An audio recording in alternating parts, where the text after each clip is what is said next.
Hi friends, இன்னைக்கு நம்ம astro பைட்ஸில் கோச்சாரம் தசாபுக்தி அதை பற்றி பார்க்கலாம்.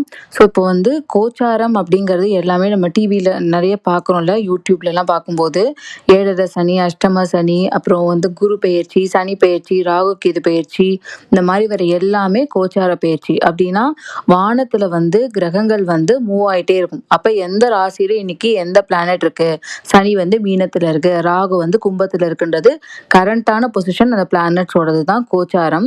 இப்போ நம்ம தசாபுக்தி அப்படிங்கிறது நம்ம ஜாதகப்படி வரும். ஸோ இப்போ என்ன ஆகும்னா, ஒரு பர்சன் எடுக்கும்போது உங்களுக்கு ஜாதகத்தில் வந்து தசாபுக்தி எப்படி போதோ அதுக்கேற்ற மாதிரி தான் வந்து பலன்கள் வந்து மேஜராக நடக்கும்.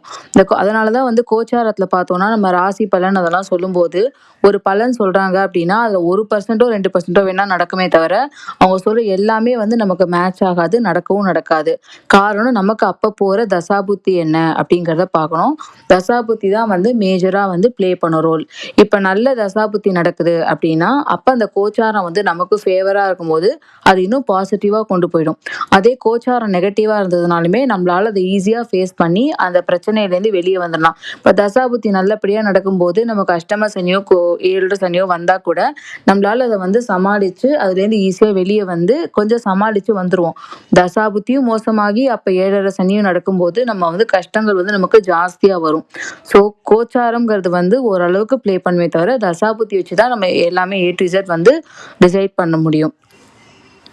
ஸோ அதை தாண்டி இன்னொன்று பார்த்தோம்னா, இப்போ எந்த ராசி இப்போ அந்த குரு பெயர்ச்சி அப்படின்னு எடுக்கும்போது குரு வந்து 5, 7, 9 அப்படின்னு சொல்லி 3 பார்வை குருவுக்கு இருக்கும்.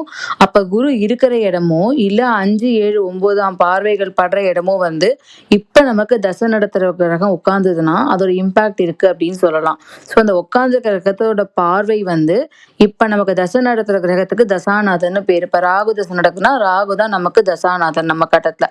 அது மேலே குரு பார்வையோ சனி பார்வையோ கோச்சார குரு சனியோட படும்போது தான் இந்த பலன்கள் வந்து நமக்கு இம்பேக்ட் ஆகும். ஸோ அப்படி இல்லை அப்படின்னா வேற இடத்துல போகும்போது அதோடைய பாதிப்பு வந்து ரொம்ப அதிகமாக நமக்கு வந்து இருக்காது. அதனால தான் வந்து ஒவ்வொருத்தருக்கும் ஒவ்வொரு மாதிரி பலன்கள் நடக்குதே தவிர பொதுவான பலன்கள் நமக்கு வேலை செய்யறதில்ல. ஸோ இதே மாதிரி நிறைய நம்ம பார்ப்போம் நெக்ஸ்ட் வீடியோஸில். தேங்க்யூ.